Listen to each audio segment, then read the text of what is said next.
ប្រយុទ្ធមិនខ្លាចមរណាតែត្រូវខ្លោចផ្សាអាណិតប្រជាក្រាបលូនកិច្ចគ្រាប់រងទុកវេទនាចោលខ្មាំងផ្ដន់ទីបំផ្លាញញុងញីក្មេងត្រូវកំព្រី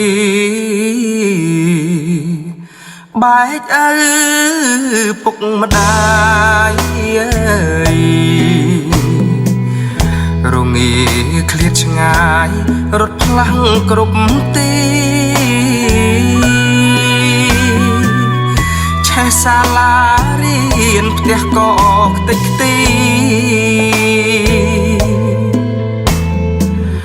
បាញ់ផ្លោងវក់វីដោយដៃចៅខ្មាំងសង្គ្រាមឆ្លៀនពៀនខ្មែររងទឹកភ្នែករុះរងចាំស្អែកស្មារតីភាំងផ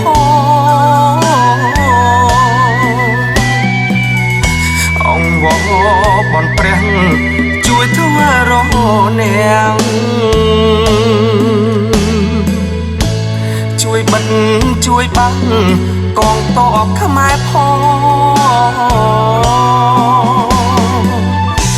ស្មារតីតែមួយខ្មែររួបរួមគ្នាព្យុះកម្មវេរីជៀសផុតកនឡ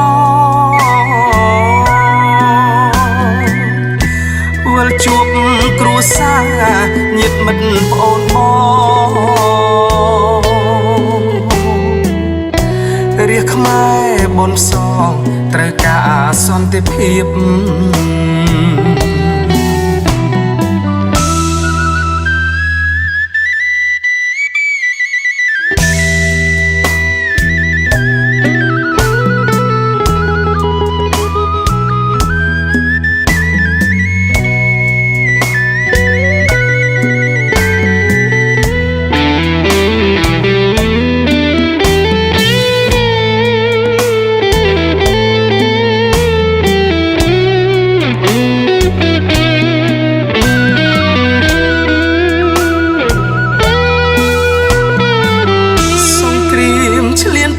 ខ្មែររ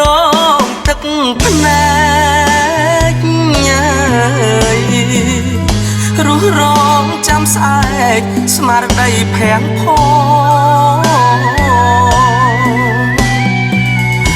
អង្គវបនព្រះជួយធ្វើរហនាងជួយបិទជួយបាំងកងទ័ពខ្មែរស្មារតីតែមួយខ្មែររួបរួមគ្នាព្យុះកម្មវេរីជៀសផុតកនឡវិលជួបគ្រួសារញាតិមិត្តប្អូនបងរាជខ្មែរបនសងត្រូវការសន្តិភាព